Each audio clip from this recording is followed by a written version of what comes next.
तो दोस्तों बात करते हैं कि यूपीएससी के मेंबर्स को रिमूव कैसे करा जा सकता है।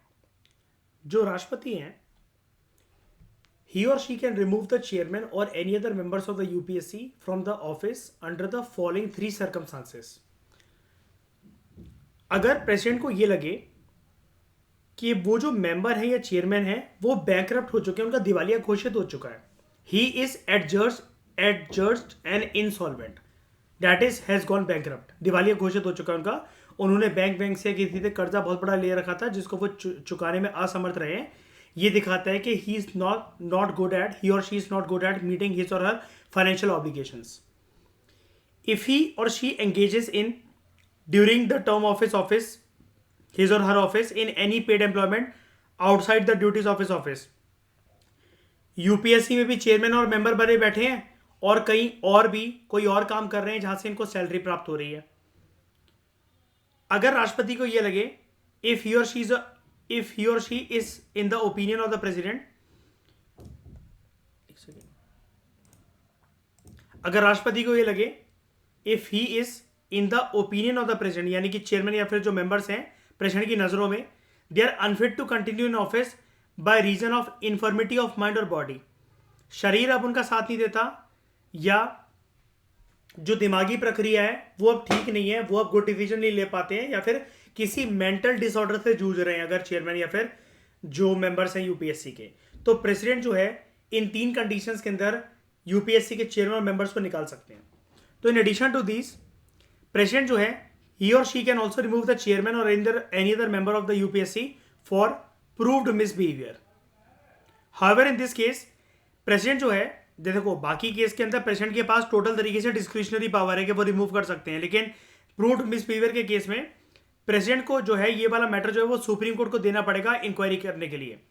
सुप्रीम कोर्ट को इंक्वायरी करने के बाद अगर ये लगता है कि प्रेसिडेंट ने जो एडवाइस कर रखा है, जो रिकमेंडेशन दे रखी है मेंबर या फिर चेयरमैन ने जो भी मिसबिहेवियर जो कंडक्ट करा था कि उनको रिमूव करा जाना चाहिए, तो if the supreme court upholds the cause of removal and advises so, the president can remove the chairman और the member under the provision of the constitution. जो एडवाइस जो सुप्रीम कोर्ट के द्वारा दी जाती है in this regard, it is binding on the president. अगर binding नहीं होती तो प्रेसिडेंट जो है वो खुद से रिमूव कर देते और जो पर्सन जिसको रिमूव करा गया वो अलग से सुप्रीम कोर्ट या हाई कोर्ट चला जाता, राइट। लेकिन सुप्रीम कोर्ट के द्वारा, वैसे हाई कोर्ट का यहां पर कोई केस ही नहीं है, सुप्रीम कोर्ट के द्वारा जो एडवाइस जो दी जाती है प्रेसिडेंट को कि तुम्हें इसको रिमूव करना है इंक्वायरी कमीशन के गठन के बाद, या जो भी इंक्वायरी की जो चीजें जो सामने निकल कर आई या फिर रिमूव नहीं करना है, तो it is binding on the president. उसके बाद प्रेसिडेंट अपनी डिस्क्रिशन पावर का यूज नहीं कर सकते, अपनी नहीं चला सकते हैं। तो during the course of inquiry by the supreme court, president जो है ही और she can suspend the chairman और the members of the UPSC. President के पास बस एक पावर हो जाती है जब तक सुप्रीम कोर्ट एक इंक्वायरी कमीशन बैठाकर इनकी इंक्वायरी कर रहा है। किस बात की इंक्वायरी कर रहा है कि प्रेसिडेंट इनको बोला था कि इनको रिमूव करा जाना चाहिए on the ground of proved misbehaviour, तो उस टाइम पर जो प्रेसिडेंट है वो चेयरमैन या जो मेंबर्स हैं यूपीएससी को उनको सस्पेंड जरूर कर सकते हैं। तो defining the term misbehaviour in this context, the constitution states that chairman और other member of the UPSC is deemed to be guilty of misbehaviour. Misbehaviour का जो सिनेरियो वो कब माना जाएगा, ये कॉन्स्टिट्यूशन ने पहली बार बता रखा है। वैसे आप एक बात बताओ, प्रूव्ड मिसबिहेवियर जैसी चीज कहीं पर डिफाइंड होती है? यूपीएससी के केस में आपको देखने को मिल रही है। तो सुप्रीम कोर्ट ने, सॉरी, कॉन्स्टिट्यूशन ने क्या बोल रखा है, दैट चेयरमैन और any other member of the UPSC is deemed to be guilty of proved misbehaviour president की नजरों के सामने इफ ही और शी इज कंसर्न और इंटरेस्टेड इन एनी कॉन्ट्रैक्ट और agreement made by the government of India और the government of the state. केंद्र सरकार या फिर राज्य की सरकार अगर कोई भी एक कॉन्ट्रैक्ट या एग्रीमेंट के अंदर इन्वॉल्व है जहां पर यूपीएससी का चेयरमैन या मेंबर बहुत इंटरेस्ट दिखा रहे हैं, तब। दूसरी चीज, अगर चेयरमैन या जो मेंबर्स हैं ही और she participates in any way in the profit of such contract और एग्रीमेंट और in any benefit therefrom otherwise than as a member and in common with other members as an incorporated company. किसी private body, कोई contract, कहीं construction चल रही है, केंद्र सरकार, राज्य की सरकार कोई प्रोजेक्ट जो है वो लॉन्च कर रही है हाईवे वगैरह का, या किसी को टेंडर दे रखा है, अगर उससे राज्य की सरकार को, केंद्र की सरकार को कोई भी प्रॉफिट आता है और उसका चवन्नी अठन्नी भर का हिस्सा भी अगर चेयरमैन या फिर मेंबर्स की जेब में गया है, तो भी वो प्रूव्ड मिसबिहेवियर का ग्राउंड माना जाएगा। क्योंकि इन्होंने अपना इंटरेस्ट दिखाया नंबर वन इस कॉन्ट्रैक्ट में, और उस कॉन्ट्रैक्ट की कंडीशंस जो फुलफिल हुई उससे इन्होंने प्रॉफिट भी जो है वो भी निकाला। तो ये मिसबिहेवियर का सिनेरियो बनता है। ये तो हो गया कि how chairman and members of UPSC can be removed by the president. अब बात करते हैं removal of the members and chairperson of state public service commission. जो चेयरमैन है और जो मेंबर्स है स्टेट पब्लिक सर्विस कमीशन के, इनकी अपॉइंटमेंट करी जाती है गवर्नर के द्वारा। दे can be removed only by the president. यहां पर ये चीज याद रखना, यहां पर गवर्नर अपॉइंट जरूर कर रहा है, लेकिन रिमूवल किसके हाथ में? राष्ट्रपति के हाथ में, and not by the governor. जो राष्ट्रपति है, president can remove them on the same grounds and in the same manner, जैसे वो यूपीएससी के चेयरमैन और बाकी मेंबर्स को रिमूव करने का जो है ग्राउंड वो सही सोचते हैं और फिर वो रिमूव कर देते हैं। दस ही और she can remove him in the following circumstances. अगर मेंबर है या स्टेट पीएससी के जो मेंबर्स हैं, जो चेयरपर्सन है, इफ ही इज एट जज एंड इंसॉल्वेंट गॉन बैंकरप्ट, अपने ऑफिस के कार्यकाल में 6 साल या फिर 65 ईयर जो भी इनका अर्ली होता है, जो इनका टर्म ऑफ अपॉइंटमेंट था, उसके अंदर ये किसी भी पेड एम्प्लॉयमेंट के अंदर दोषी पाए गए हैं outside the duties of his office, if he is in the opinion of the president unfit to continue in the office by reason of infirmity of mind और बॉडी।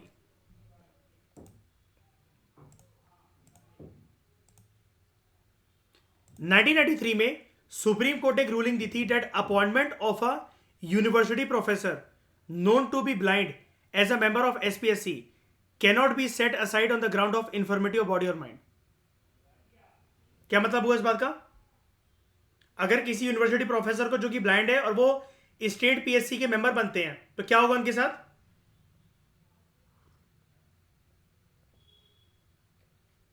रिमूवल का ground वो भी देखा जा सकता है, इसको अलग नहीं करके देखा जा सकता है। लिखा हुआ है ना, as a member of SPSC it cannot be set aside on the ground of infirmity of body और mind.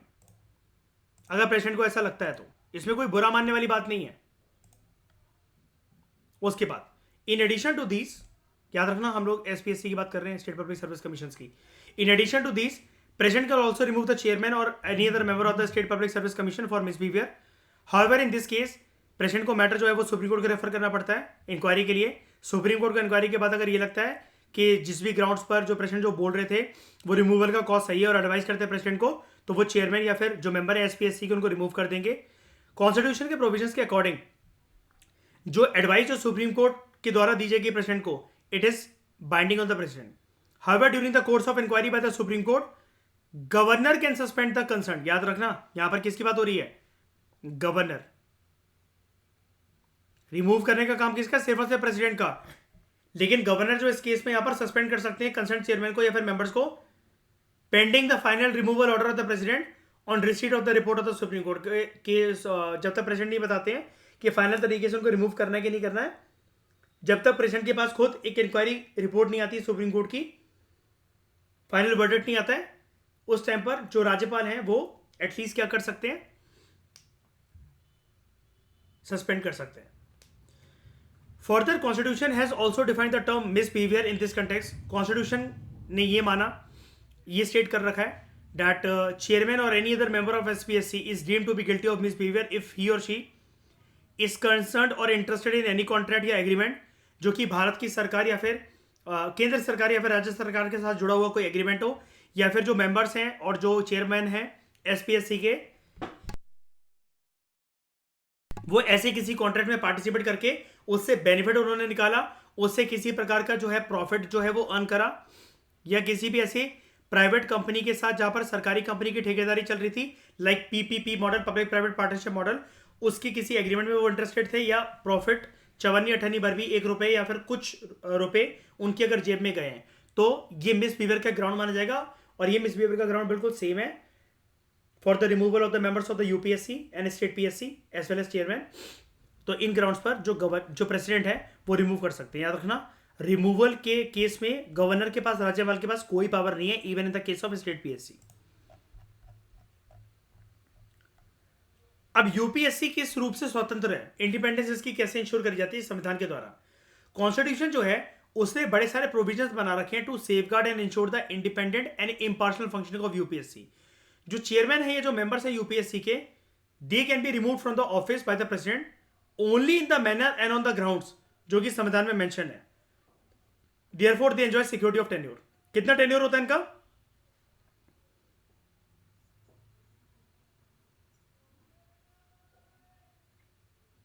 Which ever is earlier. State PSC के केस में 6 ईयर्स या फिर 62 years. The condition of service of the chairman और a member though determined by the president, it can not be varied to his disadvantage after his appointment. President को जो भी फेरबदल करनी है वो अपॉइंटमेंट से पहले कर सकते हैं। अपॉइंटमेंट के बाद अगर वो फेरबदल करते हैं तो जिन करेंटली मेंबर या चेयरमैन को नॉमिनेट करा गया है, अपॉइंट करा गया है, उनके ऊपर वो चीज लागू नहीं होगी, वो लागू अगले चेयरमैन या फिर मेंबर्स के ऊपर होगी। The entire expenses, including salaries, allowances, pensions of the chairman, members of the UPSC, they are charged on the consolidated fund of India.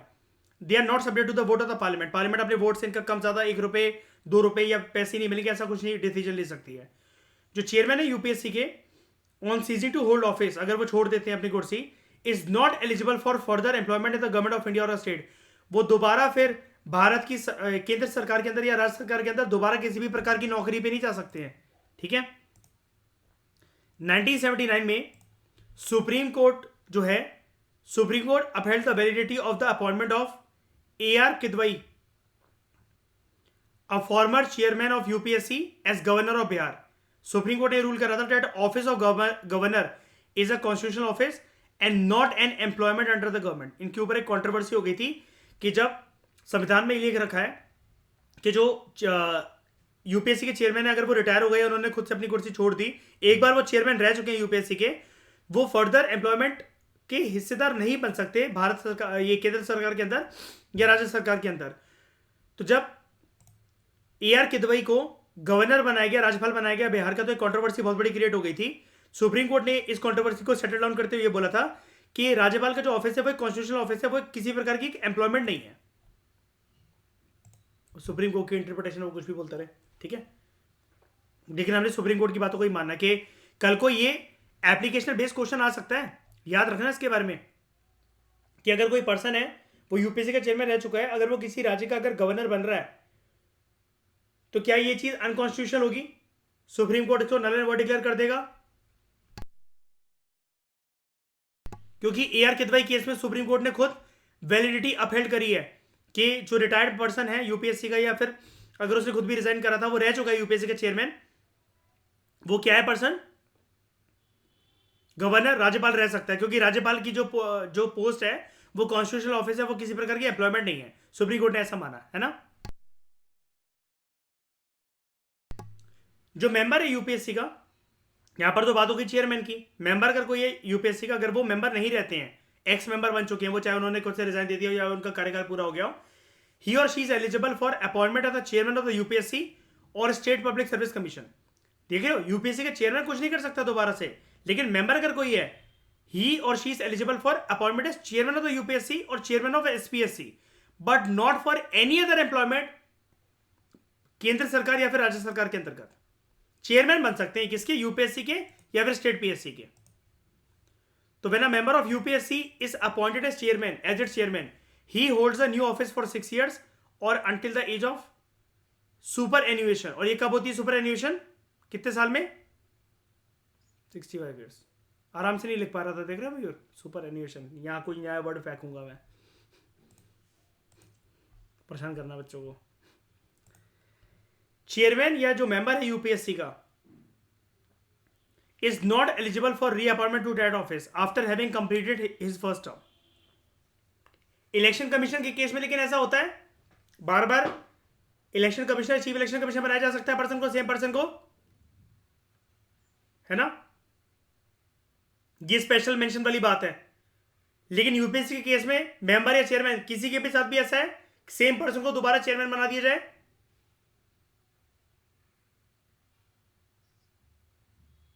इसमें ये आपके घर के बाहर पेपर बेचेगा यूपीएससी के, अगर ऐसा पर्सन दोबारा बन गया चेयरमैन। क्यों श्रेय?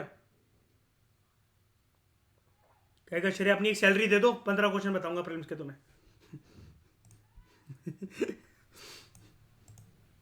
तो चेयरमैन और member of UPSC is not eligible for reappointment to that office, that is not eligible for second term.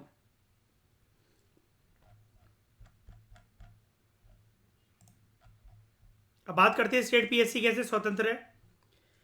UPSC की तरह constitution has made the following provisions to safeguard and ensure the independent and impartial functioning of SPSC. इनके article same होते हैं ना, दोनों के article same होते हैं ना, कितने से 323 तक. ठीक है, तो बात करते हैं एसपीएससी के इंडिपेंडेंस के बारे में. सेम प्रोविजंस है. चेयरमैन या जो मेंबर है एसपीएससी का, उनको रिमूव करा जा सकता है from the office by the president only, not governor, in the manner and on the grounds mentioned in the constitution, therefore they enjoy the security of tenure. Condition of service है, एक बार अगर ये इनकी appointment हो गई है, हालांकि it is determined by राज्यपाल governor, but they cannot be varied to his disadvantage after his और हर अपॉइंटमेंट. अगर गवर्नर कुछ फेरबदल करते हैं इनके कंडीशन ऑफ सर्विस में, इनका ऑफिस कंडीशंस में, किसी भी चीज में, वो चीज जो फ्यूचर के नेक्स्ट जो चेयरमैन या मेंबर्स होंगे उनके ऊपर एप्लीकेबल होगी, इनके ऊपर नहीं. इनका जो पूरा खर्चा होता है, सैलरीज, अलाउंसेस, पेंशन का चेयरमैन का या जो मेंबर्स होते हैं एसपीएससी के, they are charge on the consolidated fund of the state, thus they are not subject to the vote of the state legislature. जो चेयरमैन होता है एसपीएससी का, अगर वो चेयरमैन ना रहे, ही और she is eligible for appointment as a chairman और as a member of UPSC और as chairman of any other SPSC. मतलब देख रहे हो, यूपीएससी का चेयरमैन कुछ कर सकता है दोबारा से? नहीं. एसपीएससी का चेयरमैन क्या बोला जा रहा है? नंबर 1 यूपीएससी का चेयरमैन बन जाए, नंबर 2 यूपीएससी का मेंबर बन जाए, या फिर किसी और राज्य के स्टेट पीएससी कमीशन का चेयरमैन बन जाए. ठीक है, but not for any other employment under the केंद्र सरकार या राज्य सरकार. अगर जो मेंबर है एसपीएससी का, अगर वो खुद रिजाइन कर देते हैं या फिर उनका टेन्योर खत्म हो जाता है, ही और she is eligible for appointment as a chairman और member of the UPSC, chairman of SPSC और any other SPSC, but not for any other employment under केंद्र या फिर राज्य की सरकार, सेंट्रल गवर्नमेंट या फिर स्टेट गवर्नमेंट. जो चेयरमैन और जो मेंबर्स हैं एसपीएससी के, is after having completed his first term is not eligible for reappointment to that office, same office, that is he or she is not eligible for second term. Clear हुआ इतना?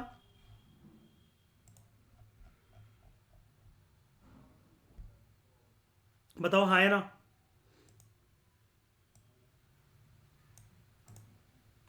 बात करते हैं UPSC के functions की. क्या करता है यूपीएससी? सबसे बड़ा फंक्शन, आपके गर्दन के ऊपर लोहे का जूता रख के खड़ा हो जाता है. आपको बस अपनी सांस बचानी है. It conducts examination for appointments to all India services, central services, public services of the centrally administered territories. इस हरामखोर को बोलो श्रेया, इस लाइन को जरा एक्सपेंड करके ये बता देगा आके, सिलेबस तो बता दे. खत्म ही नहीं हो रहा. जितनी बुक हम उठाते हैं, मुझे पता है पर्सनली कैसी फीलिंग आती है कि एक रोड है इसमें, मैं जिस पे चलता जा रहा हूं, सामने घर दिख रहा है, लेकिन 1 साल से चल रहा हूं, मैं थक चुका हूं, वो घर नहीं आ रहा. लेकिन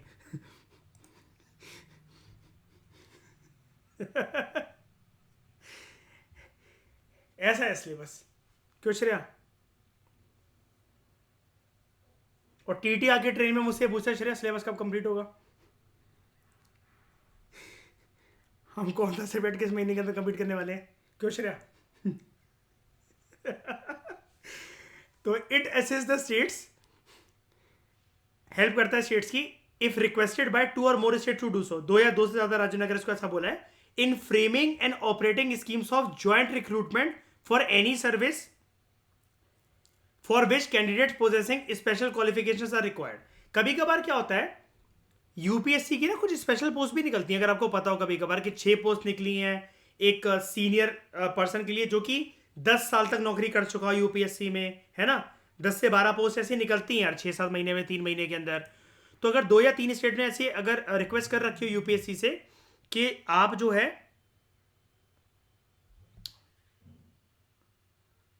है इस तरीके की एक स्कीम जो है ज्वाइंट रिक्रूटमेंट जो है उसको फ्रेम करो कि कैसे हमें जो कैंडिडेट चाहिए जिनके पास स्पेशल क्वालिफिकेशंस हो, हमें उनकी रिक्वायरमेंट है, तो हम कैसे उनको जो है कैसे उनको जो है वो हम क्या कहते हैं रिक्रूट कर सकें, ठीक है। उसके बाद इट सर्व्स ऑल और any of the needs of the state on the request of the state governor and with the approval of the president. It is consulted on the following matters related to personnel management, that is all matters related to the methods of recruitment to civil services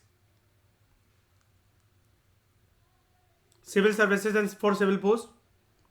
कौन से rules and principal जो है वो follow करे जाएंगे in making appointments to various services and post, in making promotions and transfers from one service to another, candidates कितने suitable हैं for appointment to civil services and for post and for promotion transfer from one service to another and appointments by transfer और deputation. The concerned departments make recommendations for promotions and request the UPSC to ratify them. सारे के सारे disciplinary matter जो होते हैं एक person को affect कर रहे होते हैं under the government of India in a civil capacity, including memorials, petitions related to the matters like censure, several disapprover, withholding of increments, withholding of promotion, recovery of pecuniary loss, reduction to the lower service or rank जिसको demotion कहते हैं, compulsory retirement, removal from service, dismissal from service. ये सारे के सारे disciplinary matters जो है वो यूपीएससी देखता है. आप बदतमीजी कर रहे हो सिविल सर्वेंट बनने के बाद, ठीक है, कुछ भी आपके बोलने से कोई दंगे हो जा रहे हैं, दंगा फसाद हो जा रहा है, तो ये सब एक्शन यूपीएससी जो है एक इंक्वायरी कमीशन का गठन करके आपके खिलाफ ले सकता है. The difference between removal and the dismissal is that, जो जब हम बात करते हैं रिमूवल की, it does not disqualify for future employment under the government. आप रिमूव करे गए हो, फ्यूचर एम्प्लॉयमेंट आपकी हो सकती है, आप दोबारा से एम्प्लॉयमेंट पा सकते हो, सरकारी अफसर बन सकते हो. While dismissal disqualifies for future employment under the government. Dismiss अगर आप हो गए सर्विस से, फिर आपको कहीं दोबारा सरकारी अधिकारी बनने का कोई एक पोस्ट वगैरह कुछ नहीं मिल सकती. उसके बाद any claim for reimbursement of legal expenses incurred by a civil servant in defending legal proceedings instituted against him or her in respect of acts done in the execution of his or her duties. एक person, एक civil servant है, वो अपनी अच्छे से duties निभा रहा था, ठीक है, अब उसके खिलाफ किसी ने केस कर दिया, ठीक है, जितने टाइम के लिए वो केस लड़ रहा है, तो जो केस को लड़ते हुए जो उसको एक्सपेंसेस जो है वो भुगतने पड़े हैं, उनको वो क्लेम कर सकता है केस जीतने के बाद कि इतना इतना मेरा खर्चा आया, मेरा टाइम वेस्ट हो गया. Any claim for the award of a pension in respect of injury, in respect of कोई भी जो सिविल सर्वेंट के खिलाफ जो अगर सुनवाई होती है, ठीक है, या फिर अगर उसको कोई भी एक ट्राइब्यूनल या जो कोर्ट ऑफ लॉ है जो किसी भी तरीके का एक कोई भी उसका केस चल रहा था, चाहे वो जीतता है हारता है, एक कोई अवार्ड यानी कि कोई अवार्ड नवाजा नहीं जा रहा, मतलब कोई एक सुनवाई हो रही है उसके खिलाफ या उसके फेवर में, तो by a person by serving under the government of India and any other question as to the amount of any such award, तो इसको भी यूपीएससी देखने का काम करता है कि वो जो है पर्सन फर्दर फिट है कि नहीं है एक सिविल सर्वेंट की पोस्ट को अपहेल्ड करने के लिए फिर नहीं.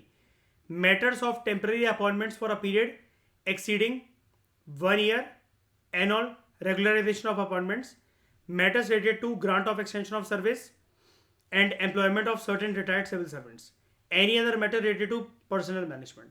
सुप्रीम कोर्ट ने माना अगर जो गवर्नमेंट है if it fails to consult UPSC in the matters, ये सारे के सारे जो डिसीजंस हैं इस पे तो सरकार और जो कोर्ट है या फिर जुडिशरी है वही सब मिलकर ले रहे हैं, ठीक है, और इम्पैक्ट उसका डायरेक्टली इनडायरेक्टली सिविल सर्वेंट के ऊपर पड़ रहा है. तो सुप्रीम कोर्ट ये माना that if the government fails to consult UPSC in the matters which are mentioned above, the aggrieved public servant has no remedy in a court. ठीक है, the aggrieved public servant has no remedy in a court. In other words, court held that any irregularity in consultation with the UPSC और acting without consultation, it does not invalidate the decision of the government. Thus, the provision is directory and not mandatory. सरकार जो है, आपको पता है ultimately देखो officers को remove वगैरह करने का काम जो होता है वो सरकार का ही होता है। यूपीएससी को सिर्फ एक मतलब एक डिसिप्लिनरी ऑर्गेनाइजेशन की तरह कंसल्ट करा जाता है सरकार के द्वारा कि इसका ट्रैक रिकॉर्ड कैसा रहा है, ये कैसा सिविल सर्वेंट रहा है, लबासना में इसका रिकॉर्ड कैसा रहा है, ये सारी जानकारी हमें दो। उसके बेसिस पर सरकार डिसाइड करती है आपको सस्पेंड करना है या आपके खिलाफ कोई डिसिप्लिनरी एक्शन लेना है कि नहीं लेना है। सिमिलरली सुप्रीम कोर्ट ने यह भी माना that the selection by the UPSC does not confer any right to the post upon the candidate. अभी मैंने बताया था ना श्रेय आपको शुरू में, अगर आप यूपीएससी में सिलेक्ट हो भी जाते हो जरूरी नहीं है आपको पोस्ट मिल जाएगी। यूपीएससी तो सिर्फ एक सुझाव दे रहा है कि इस नाम की बंदी ने इतनी इतनी रैंक सिक्योर करी है, हम इसको फिट मान रहे हैं एज ए सिविल सर्वेंट, जरूरी नहीं है। However, the government is to act fairly and without arbitrariness और malified intention, कि ऐसा नहीं कि हम तो 50% लोग ही चुनेंगे बाकी नहीं चुनेंगे। ये कोई प्राइवेट जॉब नहीं है। मैं आपको एक चीज भेजता हूं, प्राइवेट जॉब में और यहां पर यूपीएससी में फर्क क्या होता है, एक चीज दिखाता हूं।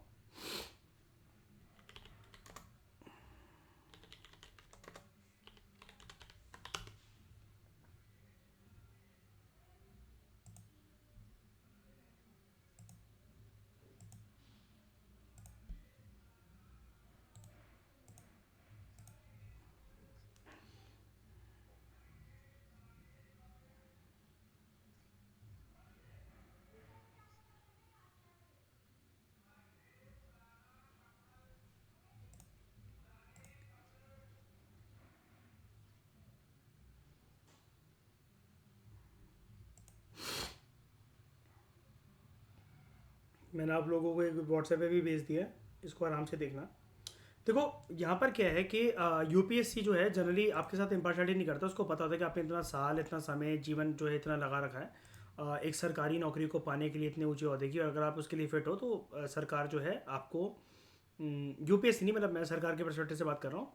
सरकार जो है वो यूपीएससी के द्वारा दी गई जो आपकी फाइनल पीडीएफ होती है कि पर्सन जो है इंटरव्यू तक ऐसे ऐसे करके जितनी आपने सीटें हमें बताई थी उतनी सीटों पे ये पर्सन फिट बैठ रहा है और ये सर्विसेज का एलोकेशन इसका हो सकता है इसके मार्क्स और इसके रैंक के अकॉर्डिंग, तो सरकार कंसिडर कर लेती है। लेकिन सरकार जो है सरकार इससे बाध्य नहीं है, सरकार बंधी नहीं हुई है। The court held that selection by the UPSC does not confer any right to the post upon the candidate, कि अगर वहां पर आपका नाम आ गया है आप रैंक 1 हो तो आपको आईएएस आईपीएस आप जो मर्जी चुनोगे आपको सब कुछ मिल सकता है। सरकार आपको चुने क्या नहीं चुने ये भी बहुत इंपॉर्टेंट बात है।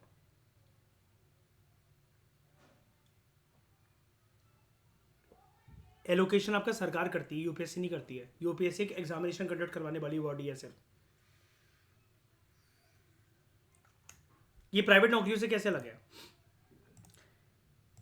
एपीजे कलाम बताते हैं, मतलब आप चाहत देखो, जिस चीज़ की आप लाइफ में चाहत रखते हो आपको क्या कुछ नहीं मिल सकता, और वो भी आपको निराश नहीं होना चाहिए। ज़िंदगी में कुछ बातें ऐसी होती हैं जब आपको लगता है यार आपने किसी चीज़ पर इतनी इन्वेस्टमेंट करी और सपना आपके हाथ से चला गया, लेकिन अगर उस चीज़ की आग अगर आपके दिल में कहीं ना कहीं एक डोरमेंट फॉर्म में जल रही होती है ना, यूनिवर्स पूरी कोशिश करता है कि आपको वो चीज़ ना एक बहुत ही ज़्यादा अच्छे पैकेज की फॉर्म में बहुत अच्छे तरीके से आपको दे, वो पैक करके दोबारा से।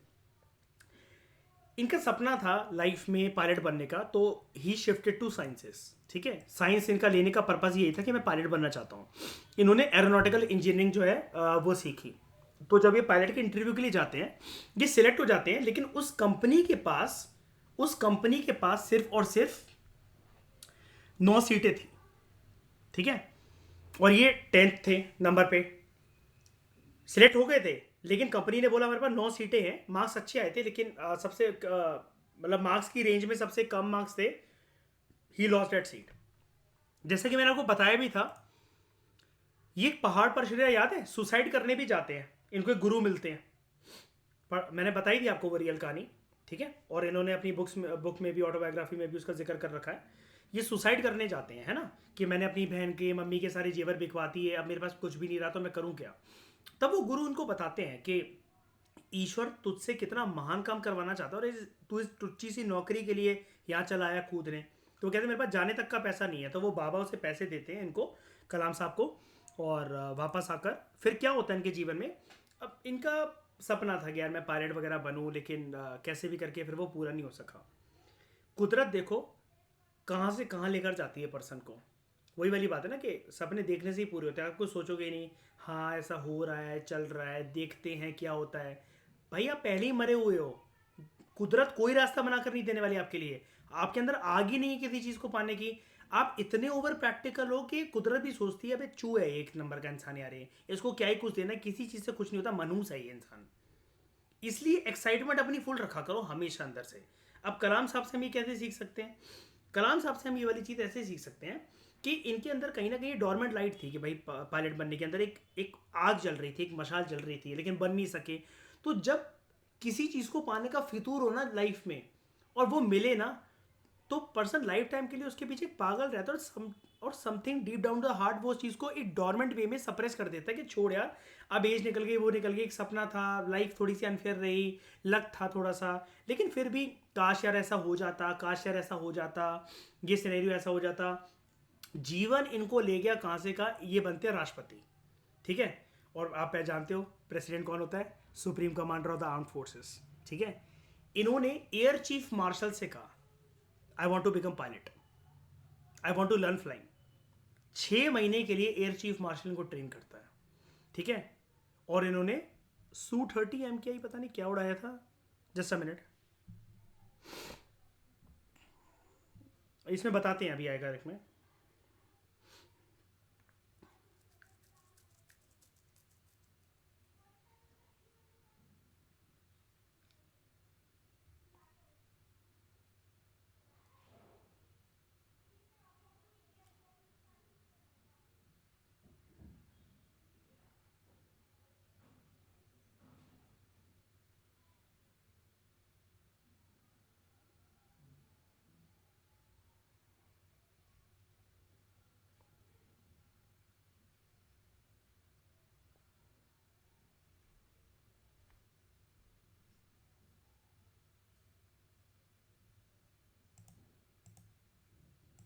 हाँ, Su-30 MKI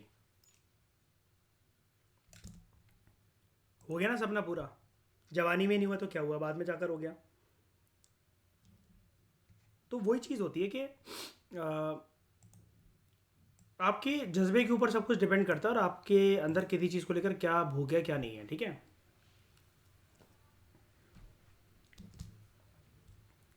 अब हम लोग यूपीएससी के लिए इतना पागल रहते हैं, ये रहते हैं कि यार हम सिविल सर्वेंट बन जाएं, वो बन जाएं, क्या बन जाएं। मोदी साहब को शायद प्राइम मिनिस्टर मोदी को, मोदी साहब को शायद से यूपीएससी की फुल फॉर्म भी नहीं पता होगी अच्छे से। उनको ज़रूरत भी है क्या मयूर जानने की? सारे आईएएस आईपीएस कहाँ काम करते हैं मोदी के नीचे हैं?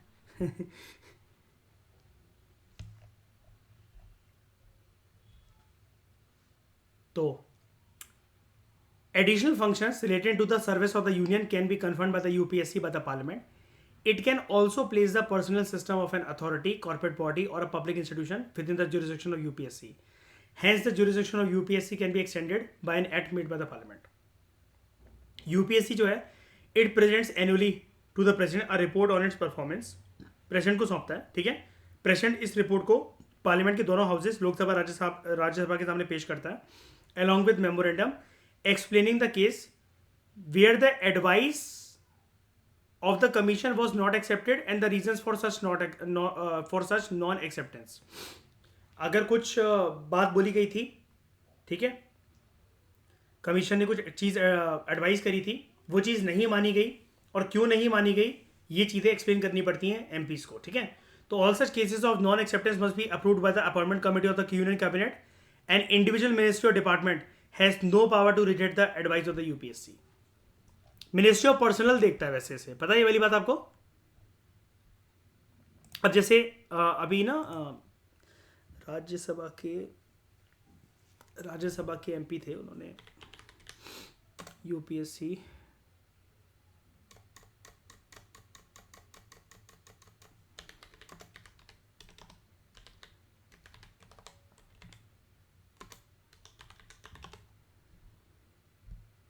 दो मंथ पहले 5 big changes recommended for UPSC IAS exam. ठीक है। तो ये राज्यसभा में एक रिपोर्ट जो है ये अभी पेश हुई थी।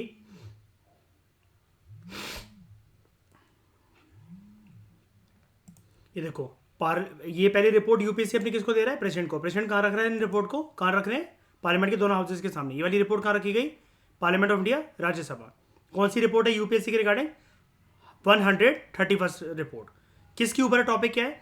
Review of functioning of recruitment organisations of government of India, presented to Rajya Sabha 3 August 2023, laid on the table of Lok Sabha 3 August 2023। दोनों हाउसेज हो गए सेम डेट। किसने रखी है report? President of India. Department related parliamentary standing committee on personnel public grievances law and justice. ठीक है, तो यहां पर कुछ रिकमेंडेशन दी गई थी कि साइंस वाले जो हैं वो ज़्यादा फ़ायदा उठा ले जाते हैं, ऑप्शनल का फ़ायदा साइंस वालों को ज़्यादा हो जाता है अपनी टेक्निकल फील्ड से। ठीक है, और एग्ज़ाम थोड़ा सा, एग्ज़ाम का नेचर ऐसा है कि यहाँ पर ऑप्शनल नहीं होना चाहिए और इंटरव्यू को हटाने की बात चल रही है। ऐसा होगा फ्यूचर में, लेकिन साफ सीधी एक बात सुन लो, हमारी जो जनरेशन है ना, हमें उससे कंसर्न नहीं होना है। हम जो करंट पैटर्न चल रहा है उसी के बेसिस पर एग्जाम निकाल सकते हैं। इस उम्मीद में मत बैठना कि यहाँ पर कोई भी चीज़ चेंज होगी। हो रही है वो तब देखा जाएगा जब हो रही है। उम्मीद मत लगा के बैठो, जो अभी करंट फुटिंग है उसी पे खेलो सारा का सारा गेम। ठीक है, प्रेसिडेंट जो है, he places this report before the house of the parliament along with the memorandum explaining the cases where the advice of the commissioner was not accepted and the reasons for such non acceptance। और एक और important बात क्या थी? An individual minister department has no power to reject the advice of the UPSC. तो ये तो हो गए फंक्शंस। अब हम बात करते हैं functions of SPSC. SPSC performs all the functions in respect to the state services as the UPSC does in relation to central services. Exam conduct करवाता है for appointment to the services of the state. इसको consult करा जाता है on the following matters related to personal management. सारे के सारे method, सारे के सारे cases, matters relating to the methods of recruitment to civil services and for civil post. कौन कौन से प्रिंसिपल्स को फॉलो करा जाना चाहिए जब अपॉइंटमेंट हो रही है सिविल सर्वेंट्स की और अलग अलग पोस्टों पर, with respect to promotion, transfer from one service to another. Candidate कितने सूटेबल हैं for appointment to civil services and other post, promotion, transfer from one service to another, appointment by transfer और deputation. Deputation जानते हो क्या होता है? Transfer तो आप जानते होगे कि एक जगह से दूसरी जगह आपको भेज दिया गया। अच्छा, जनरली ट्रांसफर ऐसा होता है क्या? अगर हम यूपीएससी क्रैक कर ले तो बताना मुझे। यूपीएससी क्रैक कर ले, जैसे मतलब मैं बताता हूं,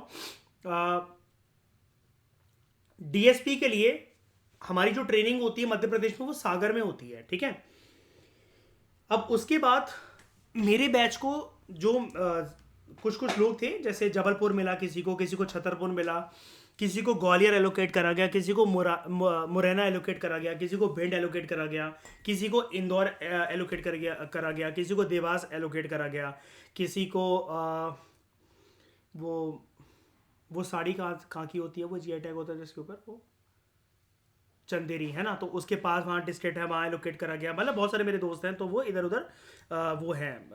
ठीक है, मध्य प्रदेश, लेकिन वो क्योंकि उन्होंने एमपीपीएससी निकाला तो वो मध्य प्रदेश के अंदर ही, मतलब एक जिले में दूसरे जिले उनका ट्रांसफर होता रहता है। वो मध्य प्रदेश के बाहर अगर वो एसपीएससी एमपीपीएससी उन्होंने निकाला हुआ है, ऑब्वियसली बात है एसपीएससी है वो, तो वो मध्य प्रदेश के बाहर उनका ट्रांसफर हो सकता है क्या? नहीं। एक यूपीएससी वाला पर्सन है, अब वो तो यूनियन केंद्र के सरकार का मतलब वो है। ठीक है, एक ब्यूरोक्रेट है। तो मुझे आप एक बात बताओ, उसका ट्रांसफर ऐसे हो सकता है क्या कि आज जम्मू एंड कश्मीर, कल कर्नाटका, कल केरला? नहीं। एक आपका स्टेट कार्डर होता है। एमपीपीएससी में तो कोई डिस्प्यूट है ही नहीं। पंजाब पीएससी में स्टेट कार्डर क्या होगा किसी का? पंजाब, कोई डिस्प्यूट है इस बात में? चॉइस दी जाएगी आपको स्टेट चुनने के लिए। डब्ल्यूबीसीएस में क्या होगा किसी का कार्डर? वेस्ट बंगाल। यूपीएससी में लेकिन कार्डर क्या होगा?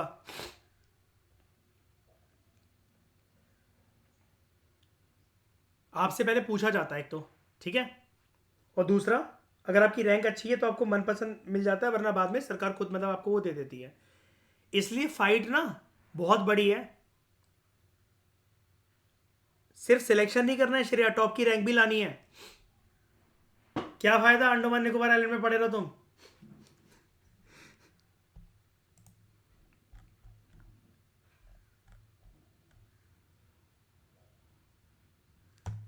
ये वाली बात समझ में आई? अच्छा, ये तो हो गया ट्रांसफर। डेपुटेशन क्या होता है?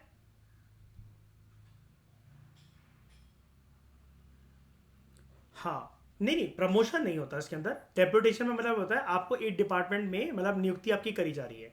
जैसे सरकार क्या होती है, केंद्र सरकार क्या होती है, जब भी सिविल सर्वेंट से चढ़ जाती है ना, उनको डेपुटेशन पे दिल्ली बुला लेती है मिनिस्ट्री में काम करने के लिए। क्यों?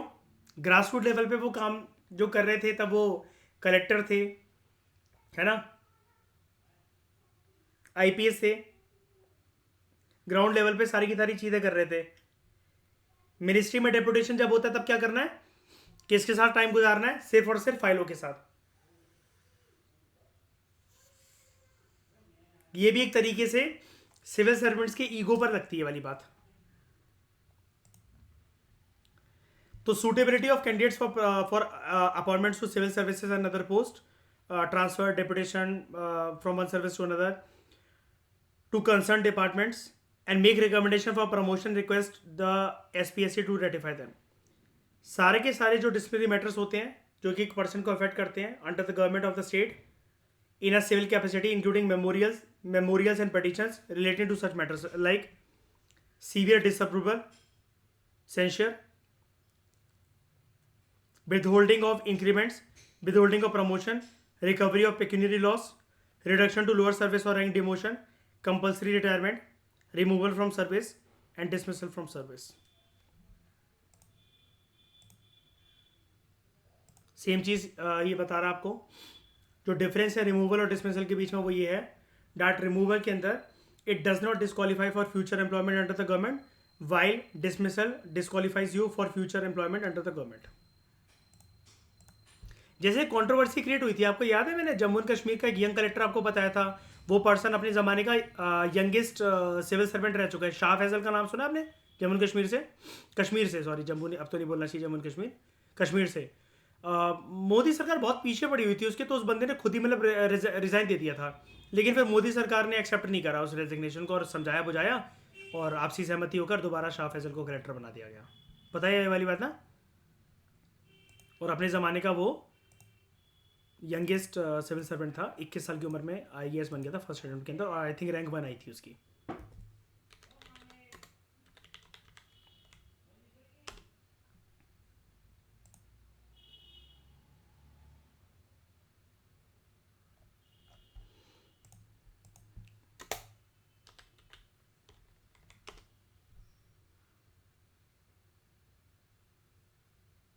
फर्स्ट अटेम्प्ट में क्लियर करा था।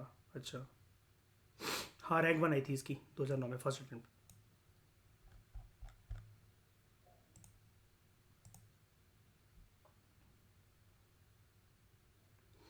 ये Shah Faizal.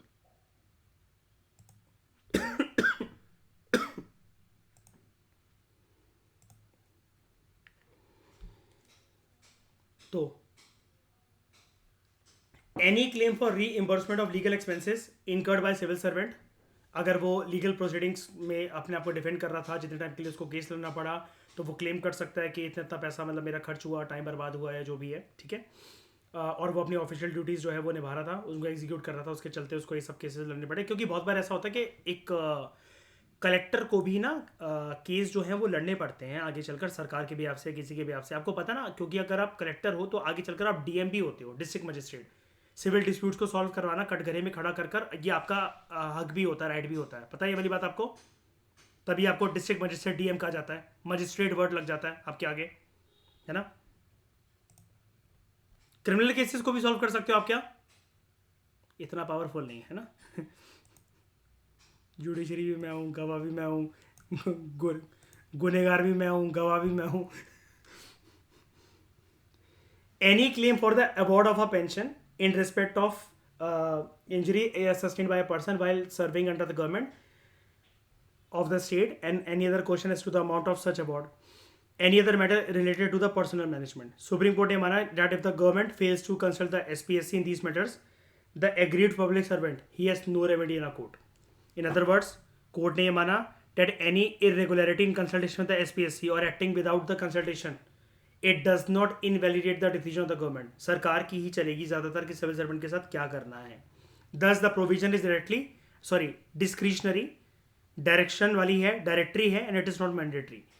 Similarly the court held that a selection by SPSC it does not confer any right to the post upon the candidate. हो सकता है आपका सिलेक्शन हो जाए हरियाणा पीसीएस में, बिहार पीसीएस में, यूपी पीसीएस में, डब्ल्यूबीसीएस में, एमपीपीएससी में, पीपीएससी में, और फिर भी आप राज्य की सरकार आपकी नियुक्ति ना करे as a SDM, as a DSP. ठीक है.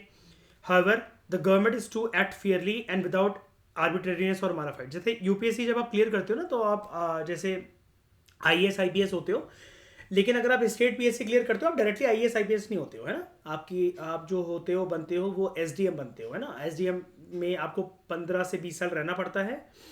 फिर आपकी लबासना में ट्रेनिंग होती है बाद में, और तब आप आईएएस बन जाते हो. मतलब स्टेट पीएससी में रहकर भी आप आईएएस बन सकते हो. लेकिन बात पता क्या डिफरेंस क्या आ जाता है, जब आप अपने करियर के एंड के दौर में स्टेट पीएससी को क्लियर करने के बाद जब आप आईपीएस या आईएएस की ट्रेनिंग करोगे और कुछ ही साल रह जाएंगे आपके रिटायरमेंट को, जहां पर आप अपनी सर्विस खत्म करोगे ना, वहां से एक यूपीएससी वाला शुरू करता है उस चीज को. जहां से आप रिटायर हो रहे हो वहां से यूपीएससी वाला अपने करियर को शुरू करते हो. तो सोचो यूपीएससी वाला पहुंचेगा कहां. The additional functions related to the services of the state can be conferred on the SPSC by the state legislature. It can also place the personal system of any local authority, corporate body or public institution within the jurisdiction of SPSC. Hence, the jurisdiction of SPSC can be extended by an act made by the state legislature. लेकिन ऐसा UPSC के case में करा जा सकता है क्या? Parliamentary act की मदद से यूपीएससी के दायरे को एक्सपेंड करा जा सकता है क्या? बिल्कुल करा जा सकता है. देखो, कोई एडिशनल रिस्पॉन्सिबिलिटी फंक्शंस अगर उसके देने वो करा जा सकता है. जैसे हाल ही में अभी यूपीएससी क्या करने लगा है, यूपीएससी क्या करता है, आप इंटरव्यू तक पहुंचो. यूपीएससी को बहुत ख्याल है, कुणाल माइक बंद करो. यूपीएससी को बड़ा ख्याल है कि आप बेरोजगार ना मरो और इंटरव्यू देने के बाद भाई दोबारा वो ना हो कि आपको पूरी साइकिल से गुजरना पड़े और क्या करना पड़े. तो यूपीएससी आपका नाम जो है वो बड़े बड़े कॉर्पोरेट कंपनीज को, टाटास को, अंबानीज को, अदानीज को, अलग अलग सेक्टर्स जो हैं, petroleum sectors, coal and mining, बहुत सारी कंपनीज को आपकी लिस्ट जो है वो दे देता है. तो आपको फॉरेन कंपनीज से ऑफर आना, या फिर बड़े से बड़े जो आईआईएम और जो आईआईटी, जिस कंपनी में आईआईटीएस जो काम कर रहे हैं ना, जो भी उन्होंने आईआईटी और आईआईएम क्लियर करके जिन कंपनीज में वो काम कर रहे हैं, जिस पोस्ट पे वो बैठे हैं, अब आपने दिमाग तो वो देख ही लेते हैं कि आपने दिमाग की छोटी सी ट्रेनिंग ही तो करवानी है. बंदा ये थोड़ी ना है कि कुछ इंजीनियरिंग फील्ड से आया था, मेडिकल फील्ड से आया था. मेडिकल फील्ड तो चलो अलग फील्ड हो गई, और वो जिस पोस्ट पर वो बैठा हुआ है तो वो बस अपनी कॉलेज की पढ़ाई कर आया था और वहाँ पर लग गया था, उसको सबको जान गया था. भाई ट्रेनिंग के बेसिस पर बंदे का रेगुलर काम हो जाता है कॉर्पोरेट सेक्टर के अंदर. अब ये कॉर्पोरेट सेक्टर वाले यूपीएससी वाले बंदों को उठा लेते हैं और बहुत तगड़ा तगड़ा पैकेज देते हैं, 1-1 करोड़ का, 2-2 करोड़ का, 3-3 करोड़ का. और वो आपका एक डिस्क्रिप्शन होता है, एक फॉर्म होता है जब आप डैप वगैरह साइन करते हो, और एंड में जाकर जो है उसके बेसिस पर कि आप चाहते हो कि आपकी डिटेल्स जो हैं वो जो यूपीएससी वो रिवील कर दे प्राइवेट कंपनीज़ को, या डाल दे अपनी साइट्स पर, जहाँ से प्राइवेट कंपनीज आपका डेटा निकाल कर आपको कॉन्टैक्ट कर सकें, प्राइवेट जॉब्स के लिए इनवाइट कर सकें, कॉर्पोरेट सेक्टर के लिए इनवाइट कर सकें. तो वो आपके ऊपर होता है कि आप रिवील करवाना चाहते हो उस पर्सनल इन्फॉर्मेशन को कि नहीं. तो अगर करवाना चाहते हो तो फिर आपको बोला जाता है कि पता नहीं क्या होता है, वो लिंकेड होता है, या जहाँ पर प्राइवेट लोग ये जो कॉर्पोरेट सेक्टर वाले अपनी वो बनाते हैं, लिंकेड होता है, पता नहीं क्या होता है. हाँ, तो वहाँ पर जाकर अपनी आईडी वाईडी बनाकर आप बता सकते हो कि मैंने यूपीएससी की तैयारी करी थी, मैं यूपीएससी के इंटरव्यू तक पहुँचा था, और बहुत अच्छे अच्छे ऑफर आ जाते हैं आपको, करोड़ों करोड़ों के.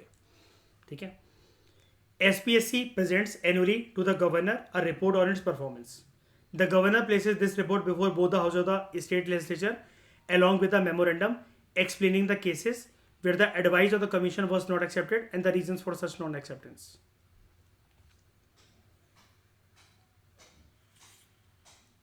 ओके, ये वाली रिपोर्ट कहाँ रखी जाती है? विधानसभा के आगे. तो इस डिस्कशन में दोस्तों फिलहाल इतना ही. Thank you very much for discussion.